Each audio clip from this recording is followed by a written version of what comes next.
Welcome back to the Gentleman's Romantic Book Nook. I am your host, Lucky, taking you on this journey into love and literature, and with me always is my co-host, Mac W. Money, broadcasting to you live from Portland, Oregon.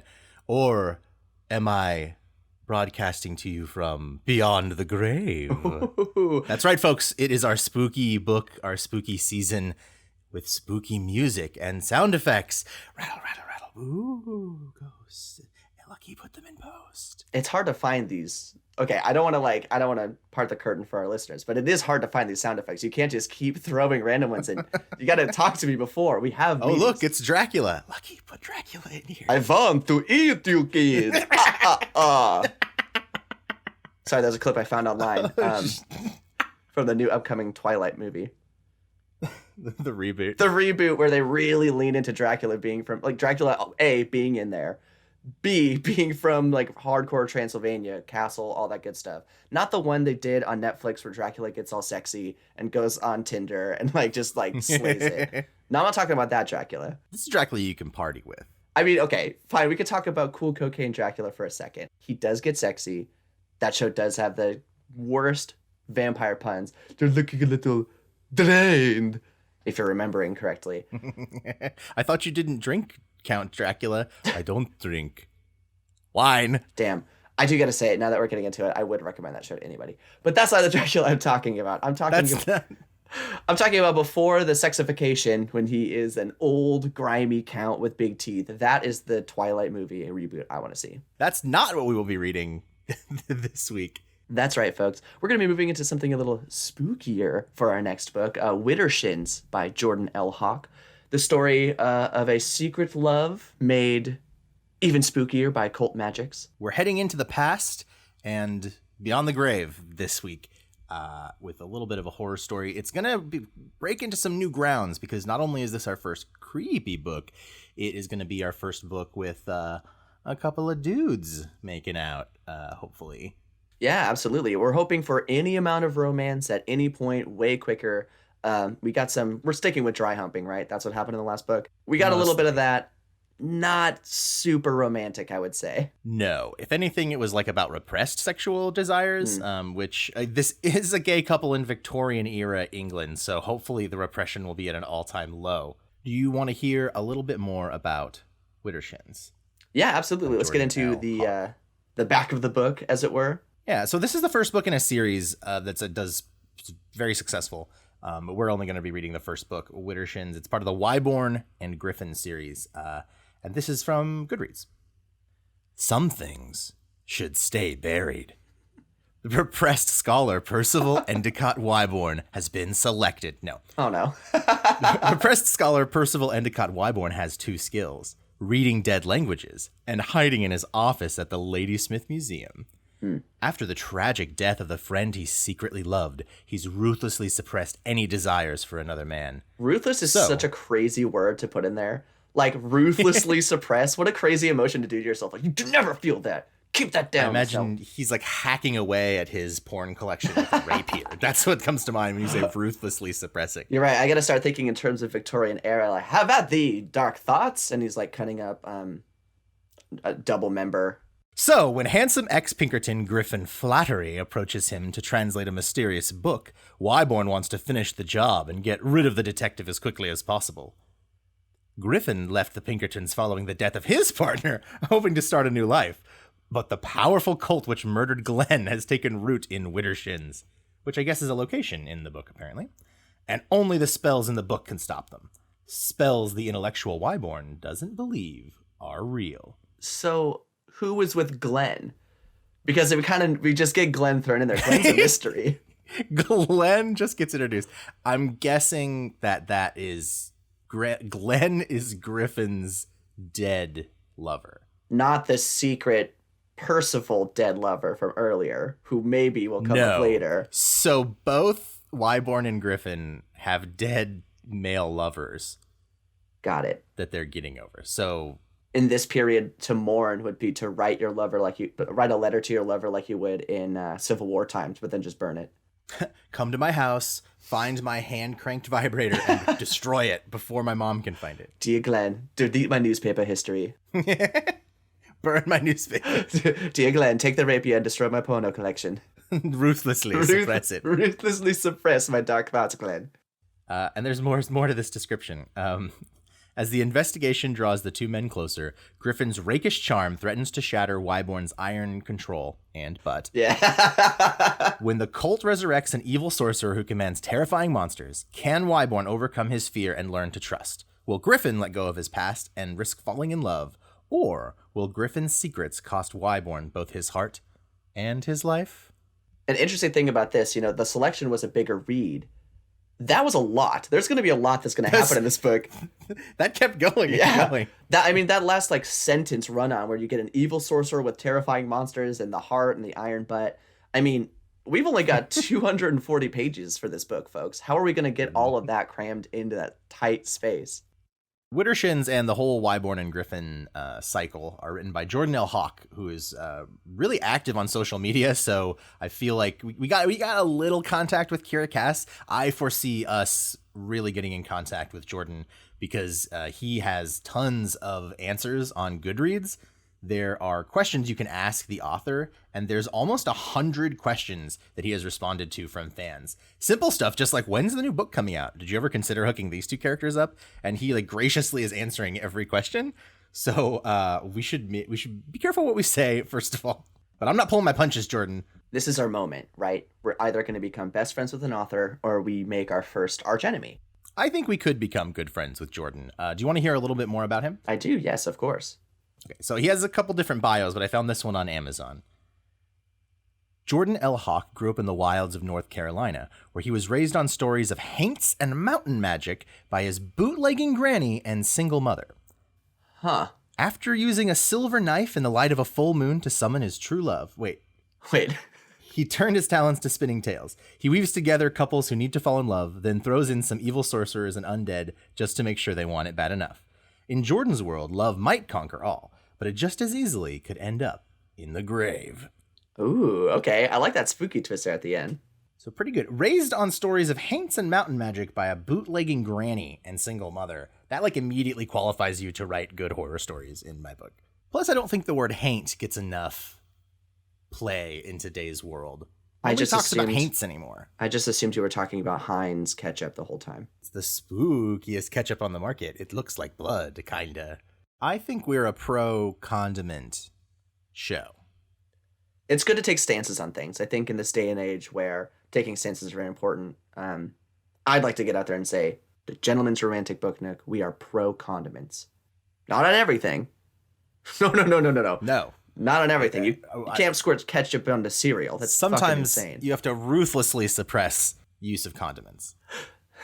That's why you have that secret closet upstairs for all of your dark urges, and you just shove them in there and ruthlessly get them suppressed. Lucky, you are the one who stumbled across Widdershins. What about it made you want to bring it to the table? Well, I gotta say, it was kind of tough finding a combination horror romance. Weirdly enough, those are kind of opposite ends of the reading spectrum. What really excited me was this kind of seems like a half and half. We're going to get this nice romance where obviously one of the characters is getting over a loss and they're getting to know each other. And in my research, they're going to be saying member a lot, which also just cracked me up to no end. I think that's a very hilarious way to refer to a penis. I would say a member of a very specific club. Right.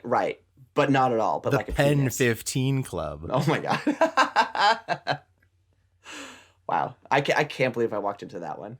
The other half of the excitement came from the idea that this is going to be following the Lovecraft realm of mythology, the mythos cults and bringing about monsters and eldritch secrets. Yeah, exactly. There's so many things now in pop culture where we're seeing kind of the Lovecraft mythos come out in. We've got Lovecraft Country, we've got even Stranger Things, I would say, the monster style of that. And just doing the research, I was trying to get a sense of what this is going to be like in the book. It's really interesting. We're going to be dealing with crazy monsters and magic that doesn't make sense, but in a very violent and aggressive way. It's definitely not a PG style of mythology. Yeah, I really liked the selection, but I was happy to see this come across my desk because it does seem like it's going to be rated R, not only in terms of the horror, but the romances is going to have some actual physicality to it, which wasn't really possible with a young adult book. Yeah, I think there were a lot of other emotions that she was trying to figure out and get across.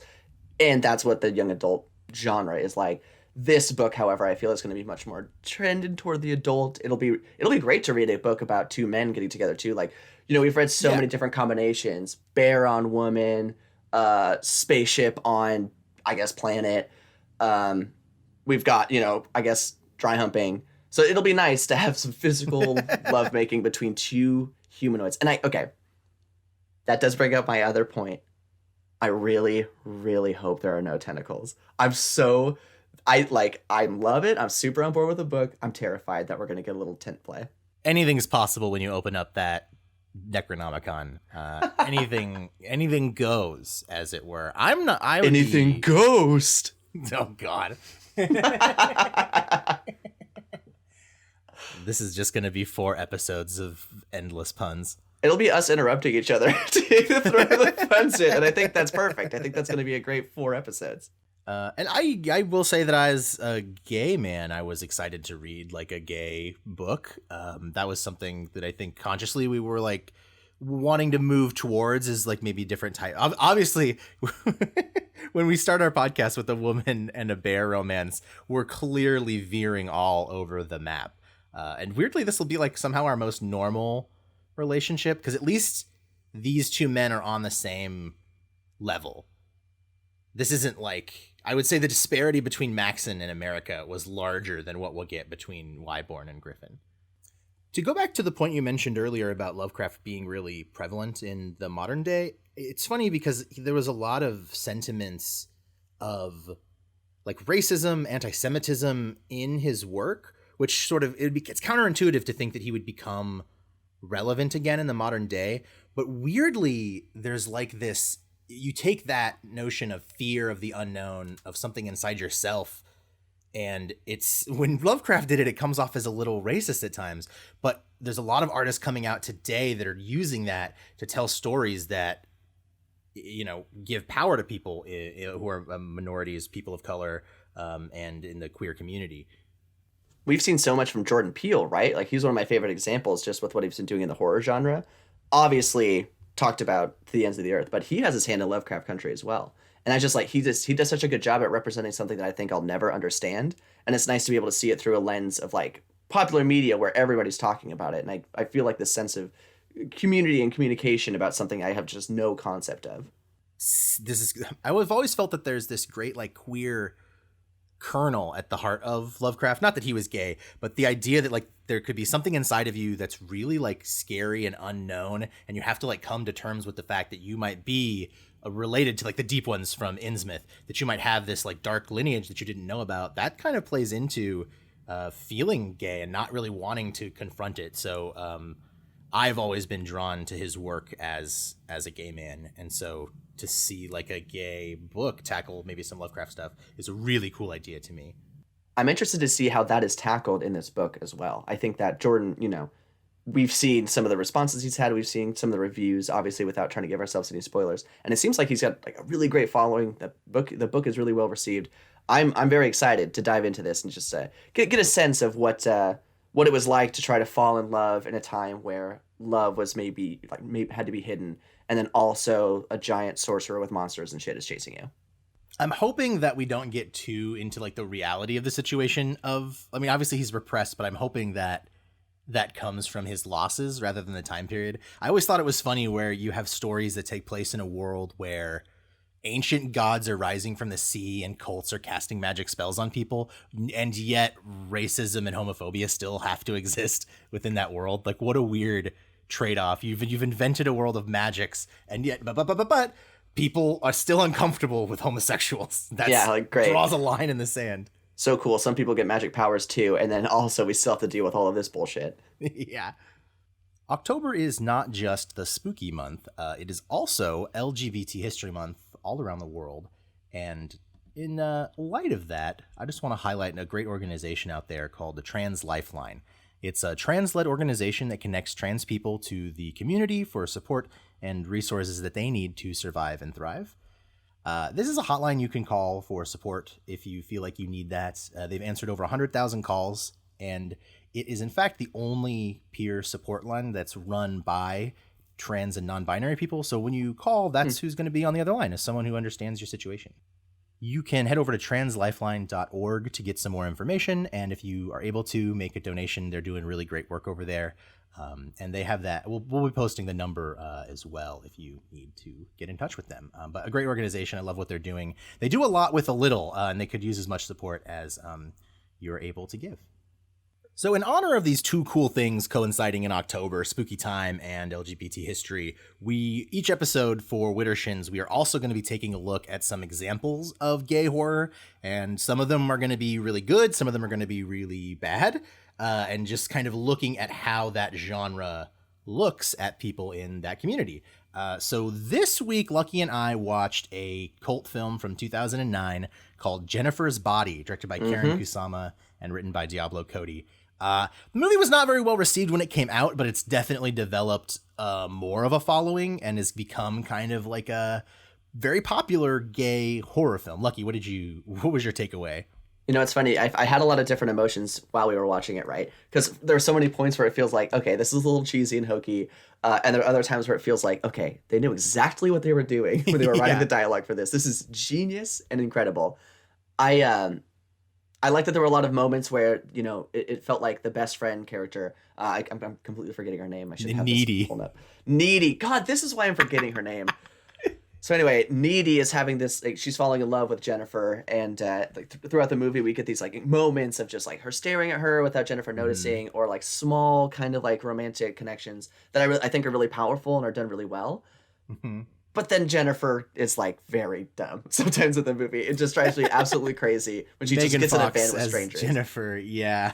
I think that it's like part of the movie is the like dumb 2000s era sex comedy, and then the other half of the movie is this like pitch black gay horror comedy. And so you like the filmmakers just smash those two ideas together, and it's like a sandwich that's really messy but pretty tasty. Yeah, so far we are pretty pro condiment this episode.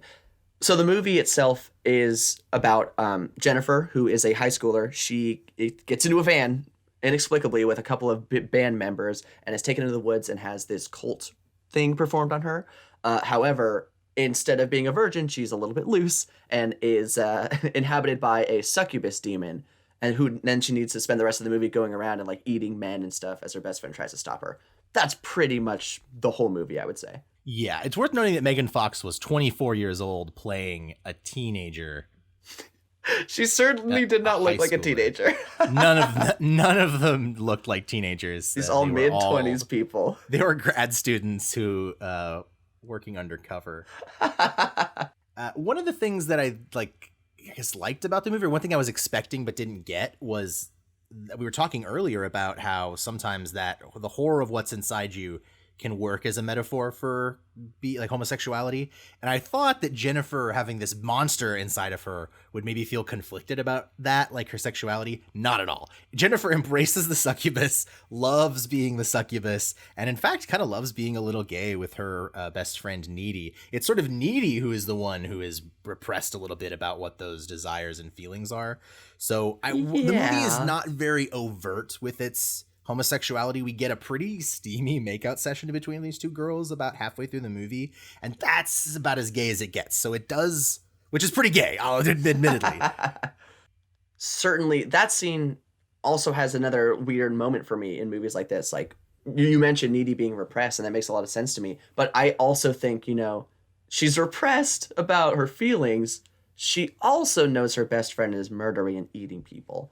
Oh, so that was probably the bigger Yeah, there's issue. Certainly that also that she was more upset about. Like, I think to explain the succubus powers, Jennifer, gouges her arm and then heals instantly. I feel like, dude, if you and I were in a room and you're like, check this shit out, and you chop your hand off and it grows back, I'm going to instantly be like, okay, I need a supercomputer. How do I get a hold of the mayor so I can get emergencies to you? You're not going to want to make out after that? Strangely enough, if you chop your hand off, making out's probably on the bottom of my list of things to do next. Oh, okay. That explains a lot of why my first dates have gone awry. And why you have so many prosthetic limbs. I gotta say, I'm excited for a second one whenever they decide to make that, here 11 years later. They do leave it completely open-ended at the end with Needy getting demon powers somehow. and escaping the mental institution that she was placed in because of like her being crazy that her best friend was a vampire or succubus, whatever. But she like breaks out and has all these powers, and it's like kind of like a huge cliffhanger. Yeah, the screenwriter for Jennifer's Body also wrote the movie Juno, so maybe we'll see a sequel where those two movies cross over. Do you think Juno's going to fall in love with Jennifer? Like the town? Yes, and Michael Cera will be eaten in the first scene. Huh. So far, we're actually writing an all right movie. This started off as a joke, but it's turning into... You know, Michael Cera might actually friendship. appreciate that. He might appreciate just right off the bat, like, you know, I need my paycheck, got to pay rent, get me out of there. This movie doesn't sound great, Mac and Lucky. He's like, I've been in 5 seasons of Arrested Development. Does that make you a lot of money? No. That's the problem with Michael Cera. He doesn't shut up about Arrested Development. We love it, Michael. We love that you were in it, but move on, bud. Like, get a different role. Yeah, Michael Cera, if you're listening, please stop writing into the show, or we're going to have to change that address. For those of you out there who are not Michael Cera and want to get in touch with us, feel free to do so. We're at grbooknook@gmail.com. We are on Twitter. We're on Instagram. Hit us up. Leave a review if you do enjoy the show on Google Podcast or on iTunes. It really makes our day when we see a good one on there. And if it's a bad review, God, like, why? You don't have to be so mean, Mom. I promise I will take pictures of Mac while he cries to your bad reviews and post it to our social media sites. If you do want to get our name out there, that is the best way to do it, and also to see Mac's sad, crying face. The GoFundMe for Max crying. Don't you mean the cool fund me? Jesus fucking Christ. I can't believe we haven't had this many episode. Sharing the show with your friends is the best way to get our name out there. If you like what we're doing, please let people know about it. Give us a tweet. We will respond to you. We're also looking forward to be talking with Jordan L. Hawk. So if you're liking the show, tweet at him that you like it. Send him a link. All right, we're going to be diving into Widdershins for our next episode. If you want to follow along, I think I found the book on Amazon for just $1, which is a crazy good deal. So if you want to follow along, our next episode, we're going to be reading chapters 1 through 10, and that episode is going to drop on October 9th. I'd like to give a shout out to Andrew Huang for our song Grind. That is the intro and outro song. A little spooky dancey. Trying to get the energy up before we get into our crazy spooky season. Rave to the grave with that one.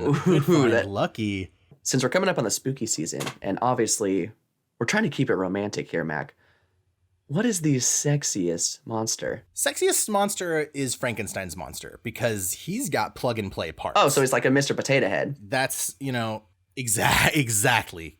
If you had played with me with Mr. Potato Head as a child, you would know how accurate that is. So I like this idea.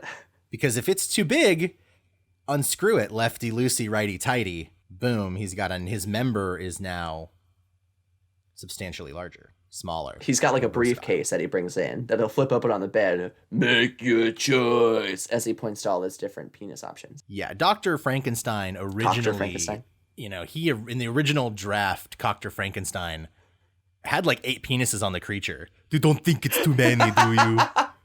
It's too many, Doctor. I don't know why. About? I can only see 3 of them. Where are the other 5? Oh, you're gonna have to look and sneak around with your fingers. What are you talking about, Doctor? all of Dr. Frankenstein's early experiments involved adding extra penises. If you went to him with like a severed hand, he'd be like, "Well, I could reattach your fingers."